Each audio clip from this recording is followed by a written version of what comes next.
I said, this is one of the biggest gaps between the best and second best player we've ever seen, talking about Asia Wilson in the WNBA.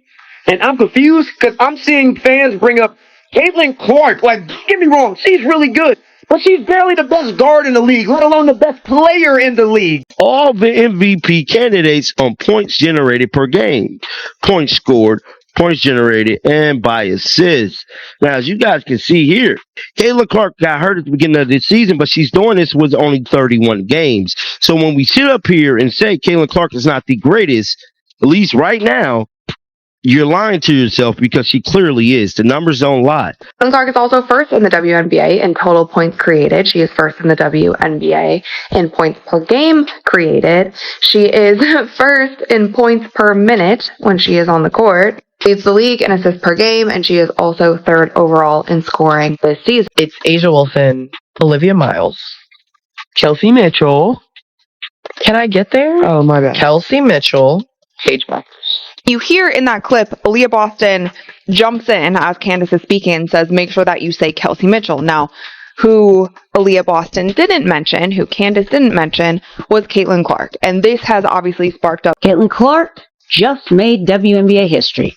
45 points, 10 assists, and the Indiana Fever beat the Seattle Storm. And this wasn't just a career night, it was record-breaking night. First player in WNBA history to record 40-plus points and 10-plus assists in the same game. Set a new Indiana Fever franchise record with 45 points. Added another historic milestone to a career that's already rewriting the record books. And she did it all while still on a minute restriction. When Caitlin Clark is healthy, she changes everything. The pace, the spacing, the energy, and nights like this remind everyone why she is one of the biggest stars the game has ever seen. Caitlin Clark, on a vote by WNBA players, was voted the 11th best guard in the sport. At this point, I think it's funny. Fans ranked her second, media ranked her third, WNBA players voted her as the 11th best guard. Indiana's scoring 94 a game. It's the highest in 16 years. She's the number one shooter, distributor, play initiator, playmaker. She's 11. She's fourth in the league in scoring, second in assists, and she's the 11th best guard. I mean, the animosity toward Caitlin Clark, it's so petty. The Caitlin Clark MVP argument is no longer based on hype or reputation. It is based on measurable production. Aya Wilson entered the season as the established standard in the WNBA. She already has 4 MVP awards, 3 championships, and a resume that puts her among the most accomplished players in league history. That status is fully justified. But the current season has created a different situation. Caitlin Clark has missed time, played under a minutes restriction, and still moved into the center of the MVP discussion because her production has become impossible to overlook.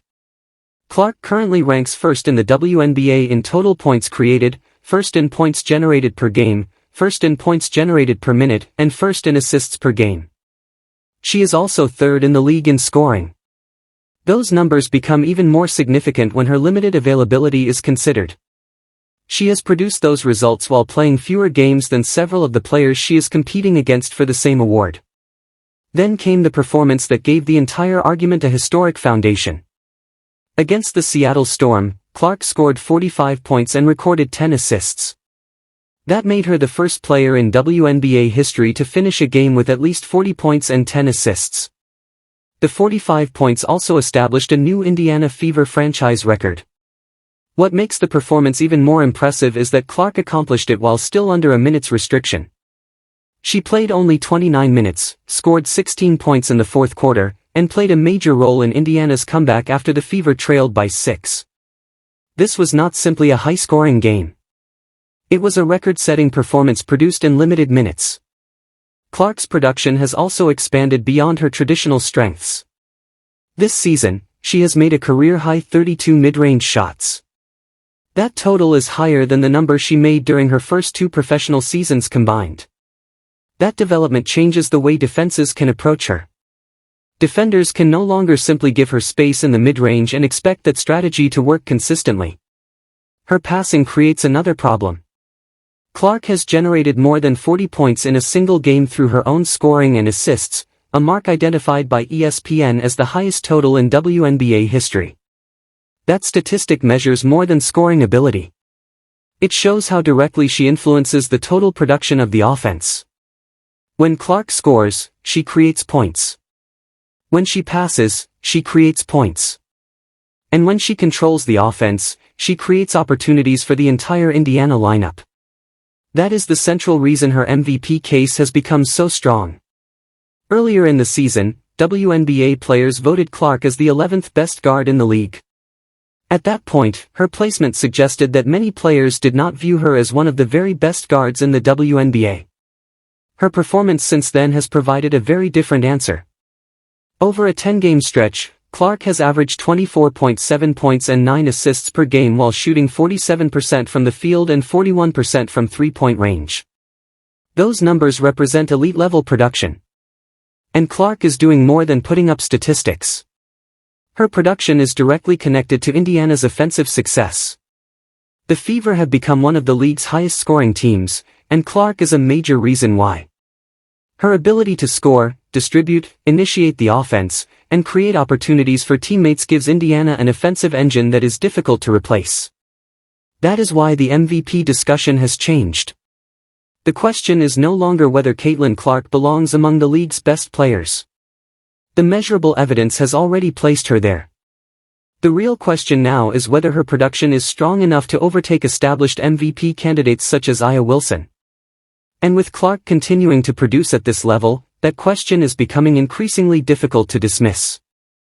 The biggest reason Caitlin Clark's MVP case has gained momentum is the sheer amount of offensive responsibility she carries. Her value cannot be measured by scoring alone. Clark is currently producing at the highest level of the league in several categories that directly measure offensive creation. She leads the WNBA in assists per game, total points created, and points generated per game, while also ranking among the league leaders in scoring. That combination is important because Clark affects almost every possession in multiple ways. She can create her own shot, deliver the final pass, initiate the offense, stretch the defense from deep, and now punish defenders who give her room in the mid-range. Her efficiency has also improved during this stretch. Over her last 10 games, she has averaged 24.7 points and 9 assists while shooting 47% from the field and 41% from three-point range. Those are not numbers produced by a player simply benefiting from high usage. They show a player combining scoring volume with playmaking and efficient shooting. The historical numbers make the argument even stronger. Clark has already recorded 19 games with at least 20 points and 10 assists in her WNBA career, despite having played fewer than 3 full seasons. She recorded 9 of those games during this season alone, which is the highest single-season total by any player. She also became the fastest player in WNBA history to reach a combined 1,500 career points and 500 assists. And there is another milestone that puts her playmaking into perspective. Clark became the fastest player to reach 700 assists in WNBA history. She reached that mark faster than LaMelo Ball, who needed 104 games, and LeBron James, who reached 700 assists in 159 games. Clark also continues to produce at a historic scoring and playmaking combination. She is on pace to become the first player in WNBA history to average at least 20 points and 8 assists over an entire season. That would be significant because no player has previously finished a WNBA season at both of those levels simultaneously. Her individual production is also translating into team success.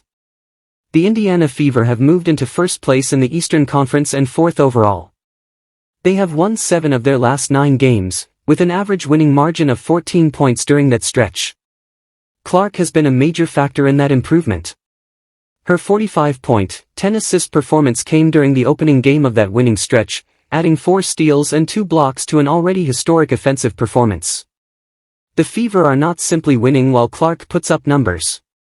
Her offensive production is directly connected to the way the team operates. She creates scoring opportunities for teammates, controls the tempo, and forces defenses to account for her from well beyond the three-point line. That combination creates a difficult choice for opposing defenses. Give Clark space, and she can shoot. Pressure her, and she can attack the defense or create an opportunity for a teammate. Help too aggressively, and she can find the open player.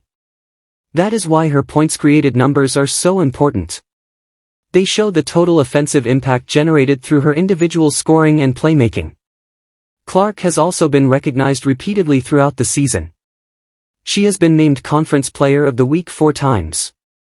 One weekly award can be dismissed as a short-term hot streak. 4 separate honors across the same season indicate sustained high-level production. And that sustained production is exactly what has pushed Clark from being questioned as an elite guard to becoming a serious MVP candidate. A'ja Wilson remains an extraordinary candidate. She leads the league in scoring average and blocks, and her two-way impact remains one of the strongest cases in the WNBA. But Clark is presenting a different type of MVP argument. Wilson dominates through scoring, rebounding, defense, and physical presence. Clark is influencing games through scoring, passing, shooting, offensive creation, and control of the entire Fever attack. The comparison is not about whether Wilson is still an elite player. She clearly is. The issue is whether Clark's current production has become strong enough to challenge the player who entered the season as the established MVP standard. And the numbers show that Clark has made that challenge real. The MVP race becomes even more complicated when Caitlin Clark's production is placed directly beside A'ja Wilson's current numbers. Wilson still has a powerful case. She leads the league in scoring average and blocks, and her impact goes far beyond those statistics. She can score from the mid-range with remarkable consistency, attack closeouts, finish through contact, and serve as the defensive anchor for her team. Her resume also matters. 4 MVP awards and 3 championships establish Wilson as one of the defining players of this era.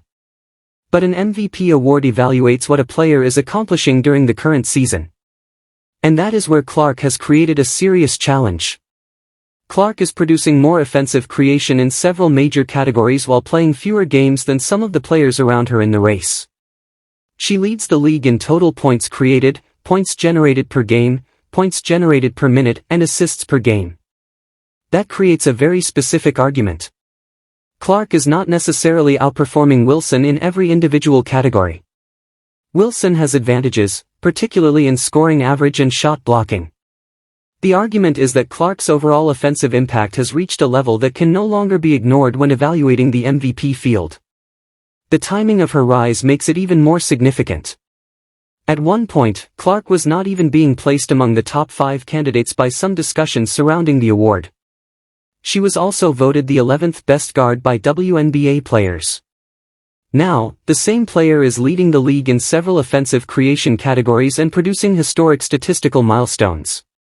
That is a dramatic change in perception, but the change is being driven by performance. Clark has also continued to make history as a playmaker. She became the fastest player to reach 700 assists in WNBA history, reaching that milestone faster than LaMelo Ball and LeBron James did in their respective careers. Her points created numbers reinforced the same message. Clark is involved in the scoring of her team at an extraordinary rate. She can generate points herself or directly create them for teammates, which makes her impact much larger than her personal scoring total. That distinction matters when comparing her with other MVP candidates. A scoring average tells you how many points a player puts on the board. Points created tells you how much offensive production that player directly generates. Clark is leading in the second category, while also ranking near the top in the first. Her development as a scorer has added another dimension to that production. The increase in her mid-range shooting means defenders have fewer safe areas to leave uncovered. If they give her room beyond the arc, she can shoot from deep. If they close too hard, she can attack. If help arrives, she can create an open shot for a teammate. That combination makes her particularly difficult to defend. And the Fever's recent results provide another important piece of the argument. Indiana has won 7 of its last 9 games and has climbed to the top of the Eastern Conference. During that stretch, the team has won by an average of 14 points per game. Clark's production has been central to that improvement. Her historic 45-point, 10-assist game was not an isolated statistical explosion with no connection to winning. It came during the beginning of a strong run for Indiana, and she directly contributed to the comeback that night.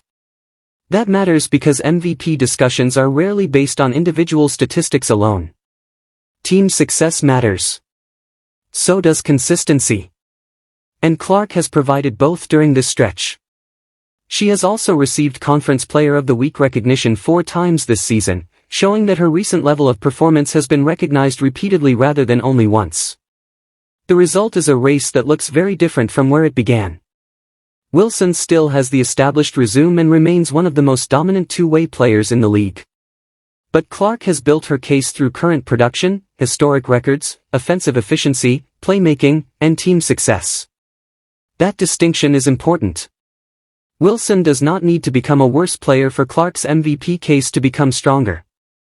Clark simply has to continue producing at this level. And that is exactly what makes the remainder of the season so important. A'ja Wilson has already established herself as one of the most accomplished players in WNBA history. Her 4 MVP awards, 3 championships, scoring ability, and defensive impact give her a legitimate claim to the top spot. But Clark has changed the discussion by producing at a historic pace. She is creating points at an elite level, leading the league in assists, ranking near the top in scoring, setting records, and helping Indiana build one of the strongest stretches of team success in the league. She is also chasing a statistical combination that has never been achieved in WNBA history, averaging at least 20 points and 8 assists over an entire season. If she maintains that production, the argument becomes even stronger. Clark is also positioned to finish among the league leaders in both scoring and assists. According to the source material, no player in WNBA history has finished a season in the top 3 in scoring while simultaneously leading the league in assists per game. That would give Clark another historic achievement to add to an already extraordinary season. And that is ultimately what makes this MVP race so interesting. This is not simply about replacing one superstar with another. It is about whether a player who entered the season with major questions surrounding her status has produced enough evidence to challenge the established standard. Clark has already answered several of those questions. She has shown that she can score at an elite level. She has shown that she can control an offense. She has expanded her mid-range game. She has continued producing assists at a historic rate. She has broken major WNBA records. And she has helped Indiana turn its season around. Wilson remains a tremendous two-way force, and nothing about Clark's rise diminishes what Wilson has accomplished. The MVP decision will ultimately come down to what voters value most: established dominance, defensive impact, scoring, playmaking, efficiency, individual production, or team success. Right now, Clark has built a case across several of those categories. The most important question is no longer whether she deserves to be mentioned. She clearly does. The question is whether she can finish strongly enough to make the voters choose between the established MVP and the player who has spent the season forcing her way into the conversation. And if Clark keeps producing at this level, that decision could become one of the most closely watched MVP debates of the season. So now I want to hear from you. Do you believe Caitlin Clark has done enough to become the MVP favorite, or should A'ja Wilson remain at the top because of her overall two-way dominance and established resume? Drop your opinion in the comments, and tell me who you would vote for right now. If you enjoyed this breakdown, hit the like button, subscribe to the channel, and turn on notifications so you do not miss the next WNBA story. One important note before you go: this video is commentary and analysis based on the information and statistics presented in the source material. Opinions expressed in the narration are analytical viewpoints and should not be treated as official WNBA statements or voting results. MVP voting remains determined by the league's official voting process. Thanks for watching, and I'll see you in the next video.